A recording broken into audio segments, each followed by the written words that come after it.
On today's World Insight, vibrant people-to-people relations between China and America despite trade tension. What's fueling these exchanges? Hear from Da Wei, the director of Tsinghua University's Center for International Security and Strategy. And conversation on China-U.S. cultural exchanges with executive director of the Carolina Performing Arts at the University of North Carolina.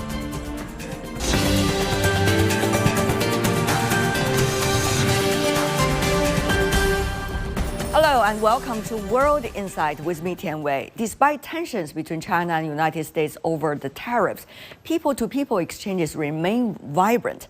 David Perdue arrived in Beijing last week as the new U.S. ambassador to China. Also recently, Chinese Foreign Minister Wang Yi met with a series of guests coming from the United States, such as the president of the United States Asia Society, a New York City-based international nonprofit organization. Also this week, students from the Max Baucus Institute of University of Montana are taking another trip to China. So today we are presenting this edition of our program on the issues of China-U.S. relations. Let's meet, first of all, Da Wei, one of the most respected Chinese scholars on relations between China and the United States these days. Da now serves as the director of the Center for International Security and Strategy with Tsinghua University, a think tank focused on change in the global dynamics, with an emphasis on China's perspectives and policy propositions. You're watching World Insight. With me right now in the studio, Da Wei, director of the Center for International Security and Strategy with Tsinghua University, one of the most respected scholars in China on China-U.S. relations. Professor Da, I've long looking forward to this conversation. Thank you so much for coming into the studio. Now, tell me more. What exactly are the takeaways from your perspective after China and the United States reached this joint declaration, made it public, and there seems to be a 90 days that the two sides can use as a window opportunity? This is an economic and trade negotiation, but I first and foremost view this from political perspective. I think politically this is extremely important. First of all, let's look at what they have came out after the negotiation. It's a joint statement. Can we remember when did we have, China-U.S. had a joint statement before that one? 2023, Sunnyland, isn't it, on climate? Yeah, that's very long time, right? But this time, the two sides sitting together, and also make this joint statement and, delivered some shared view of the two sides to the whole world. So this is very important. And of course, I'm not a government official. I don't know what do they think, on the two sides. But I guess my speculation is before this negotiation, maybe the two sides may wondering if the other side is workable, if this issue is negotiable with the other side. Does the other side really want to negotiate with me? I think, to be honest, I think the two sides distrust each other very deeply. So before they went to Geneva, I guess there are all those suspicions, concerns, but after 2 days in Geneva, they returned, they gave a shared view, they have a joint statement. I think and they have a mechanism. Yeah, exactly. Very important. They have a mechanism for dialogues. So politically, this is actually the very first time the two sides, with this administration, Chinese government and the Trump administration, senior officials sit down together and face to face have negotiation. The first time. I think this is, of course. I think that will start a negotiation of all the dialogues, communications of the two governments. I think this is, for me, the biggest takeaway or the most encouraging signal. Comments coming from the U.S. side, scholars such as Lawrence Summers, who also served in earlier administrations, as well as Elizabeth Economy, who you know both of them very well. They discuss in some different media discussions and suggest that U.S. pivot on trade dealing with China. Summers believe there's pressure on the U.S. On the Chinese economy. The Chinese feel there's pressure on their own economy, but also the U.S., there's even more pressure on the U.S. economy. That's why this earlier Geneva talk eventually resulted in something that many people feel quite happy about. What do you think that who is having more urgency and who can allow with their mechanism and governance system, more pressure, quote unquote. I think one of the issue is the two sides seems both sides are kind of confident about themselves. They believe they can, of course, they can not only survive this pressure, their economy can even continue to grow under this pressure. So, and both sides believe the other side have very painful time during this pressure. So that's the reason I think the two sides, particularly, I'm happy the two governments make it, but I mean, generally speaking, the incentive for negotiation on the two sides are not very strong before the Geneva side negotiation, because both sides believe we are, the time is on our side. My personal view is the U.S. side is on a more difficult situation after the announcement of this, all this comprehensive tariff basically on the whole world. Why I said that? Just look at the outcome. Actually, after this April 2nd, this is kind of declare a trade war against all over the world, the rest of the world. But then now, after that, after China announced retaliation, basically Secretary of Treasury Benson, I think he advised President Trump to postpone the tariff on other countries, just single China out. So basically, that's a kind of pause of the tariff policy. And then after that, less than 1 month, China and the U.S. China is the only one now. Before Geneva, China was the only one that the U.S. targeting at having that tariff. But within 1 month, the two sides sit down and they had that truce again. So basically, if you look at the outcome, after 1 month, now after 1.5 months, the U.S. have stopped or postponed almost all its, Liberation Day tariff, except for that 10%, basic one. So it stopped or it postponed everything. So from that outcome, I will say the U.S. side, at least those, pragmatic, members in the cabinet, I think they feel the pressure. And they feel, this kind of tariff policy could cause strong uncertainty to U.S. economy and the world economy. Right. Now, if you look at the rest of the world, as you said, right before China-U.S. talk, it was only China that really retaliated against the so-called reciprocal tariffs of the United States, raised it to almost the same level against the U.S. as U.S. set its own earlier against China. So. And now we have this result. What does that say to both sides? What does that say to the rest of the world? Yeah, I think for the rest of the world, they are watching this. I think if I were, someone from the rest of the world, I may learn two things from this negotiation. First is both China and the U.S. still want to talk. They still want to stabilize their bilateral relations, maybe gradually decoupling, but they don't want to see dramatic turbulence on the market. So this is a good news.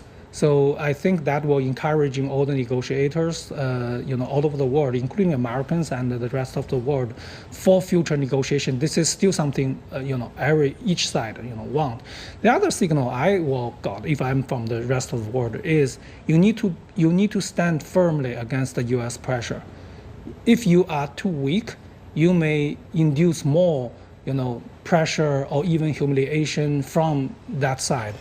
Right? So when you see China, of course, different countries have different policy. Circumstances. Yeah, they have different circumstances. I'm not saying their reaction was wrong. Nature of relationship. Yeah, but when they see China's firm reaction, sharp reaction to the U.S. policy, and then after that, China-U.S. can still reach some kind of agreement or postpone that tariff, I think they will be encouraged from that perspective. This 90-day, what does that say to the rest of the world? I think the China-U.S. economic ties, are going to decouple.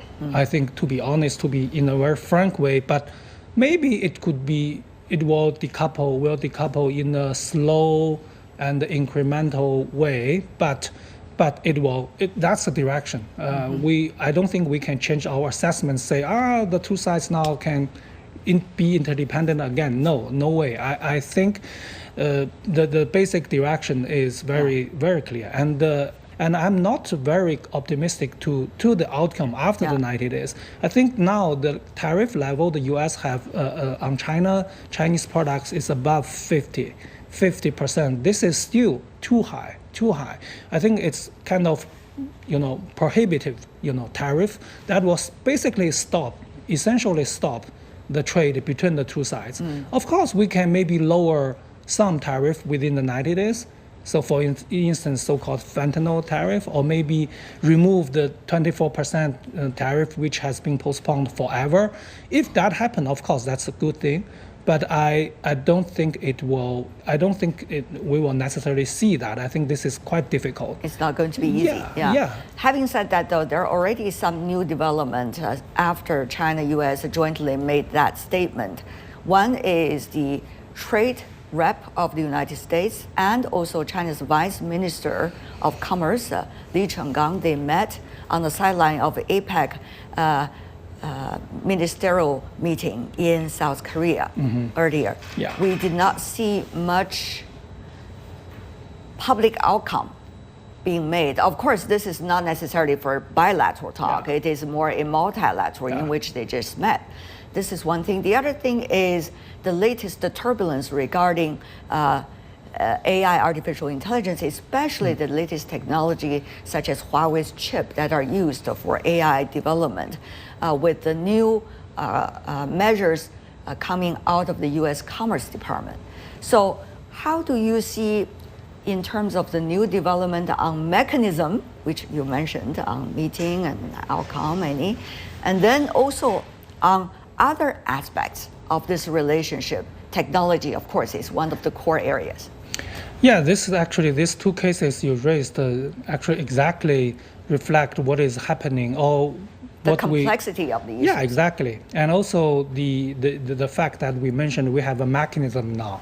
The two sides start to talk. So the first one, the two ministers, they met. This is a good news. And then, of course, on the Huawei chip semiconducting, this is a bad news.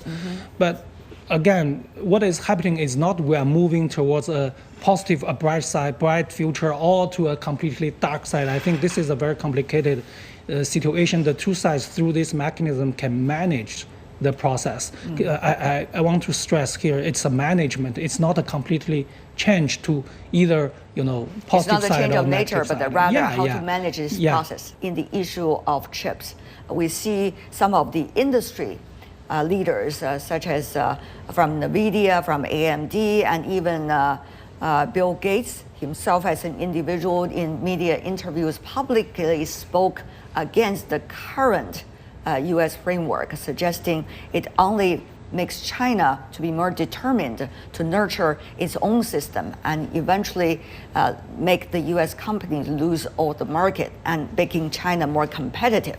So putting their arguments aside, Professor, what do you see will be the roles of other players, such as industry and others?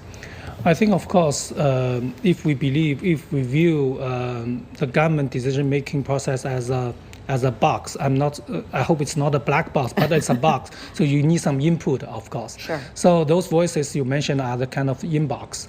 And when the economic situation changes and when we have new technological breakthrough, so situation changes, of course, then those voices will, or those factors will feel the new pressure.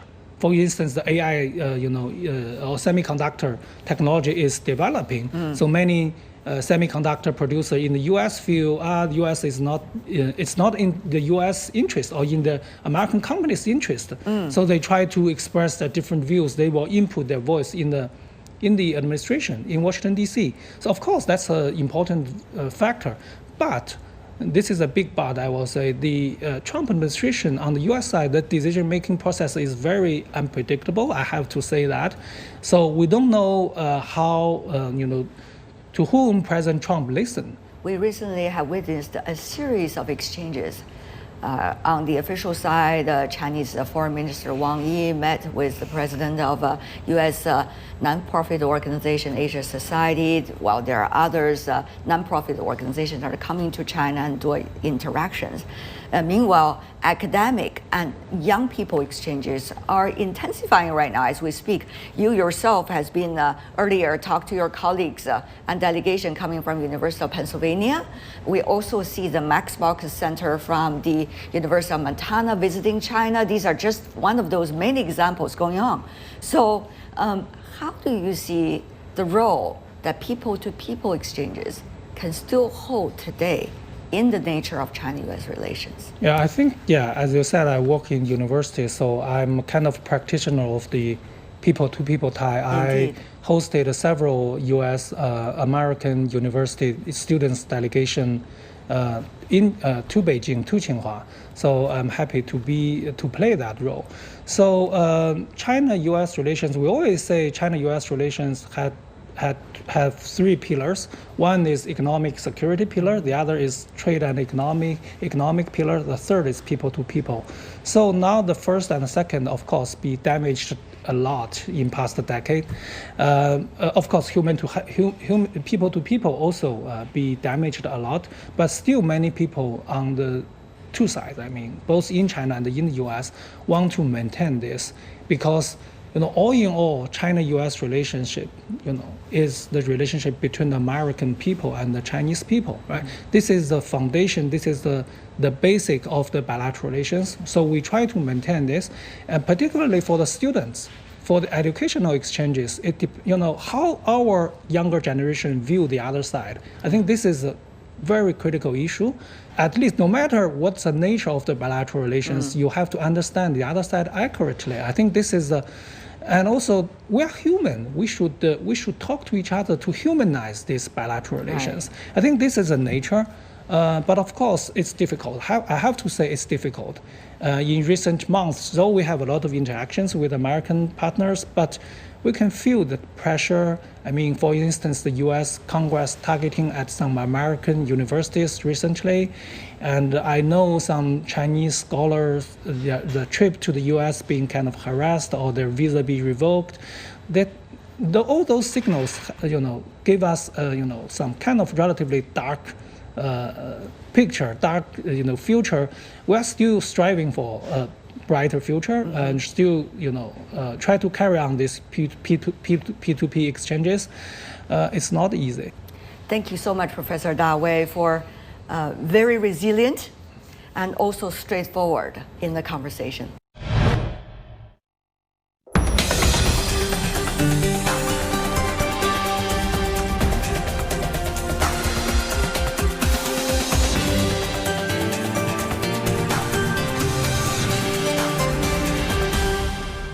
And you're watching World Insight. Our conversation earlier with Professor Da Wei on the current state of U.S.-China relations and what's next. And next in our program, a conversation on China-U.S. cultural exchanges with the Executive and Artistic Director of Carolina Performing Arts of the University of North Carolina, who lived in China for 2 decades. Welcome back. This is World Insight with me, Tian Wei. Let's continue our series of interviews with bridge builders around the world, where we talk about those dedicated to China-U.S. friendship, as well as friendship between China and the rest of the world, whether it rains or shines. One of them is Alison Friedman, now the Executive and Artistic Director of the Carolina Performing Arts at the University of North Carolina. Friedman came to China as a U.S. college graduate at the age of 22. Later, she was immersed in China's art industry. Over the years, she's dedicated herself to drawing the two countries together. She was a 2002 to 2003 Fulbright Scholar to China, and then she worked as Performing Arts Director for the West Kowloon Cultural District in Hong Kong. She also set up Ping Pong Production, a cultural exchange nonprofit, over the years. After 20 years in China, Friedman is now in North Carolina, where she keeps making China-U.S. exchanges through arts and culture. Take a look. Joining us, Alison Friedman, Executive and Artistic Director of Carolina Performing Arts at the University of North Carolina. During your China years, you were trying to create a small enterprise and being the bridge for different cultures, especially between China and the United States. It's called ping pong, isn't it? How do you see, while you are doing it, the relationship evolve between the two countries? How did you and many of your peers try to adjust to so many of these ups and downs? It was really the changing relationship that inspired me to start Ping Pong Productions, Ping Pong Tsinghua.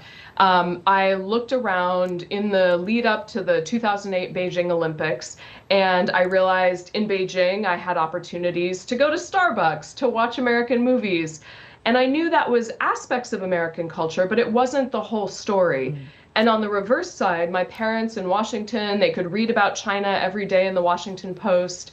And those articles were not wrong, but they were incomplete. They didn't tell the whole story of the city or the country that I was experiencing at that time. And so I thought, okay, we need to, what is the and? You know, yes, this is true, and there's all these other things that are also true. And how do you expand a perception with and? It's through the arts. To me, the arts are a powerful force to show, don't tell. This was an adage my writing teachers used to tell me. If you say beautiful, what does that mean? You know, everybody's interpretation of beautiful is different. But if you paint a picture, if you show through words, then somebody's going to have an emotional experience and understand it differently. So the arts can show us rather than tell us what to think. And so that was the inspiration to, you know, to add, not to give answers, because who am I to know the answer, but it's to give a broader and perspective of America, of China, of other countries and cultures as well. We worked in more than 50 countries on 5 continents while I ran Ping Pong, bringing Chinese dance, theater, and music all over the world. And to us, success was when an audience watched a performance from China and their view that they maybe only got from the media or from business or politics had to get a little bigger to make room for the art they were now seeing, to realize, well, wait a minute, all of that's in China too? Maybe I need to rethink my assumptions. And so what you that just said was so really the inspiring. inspiration for Ping Pong. What you just said so inspiring and make me think about whether you have stories to tell. I'm sure you have many.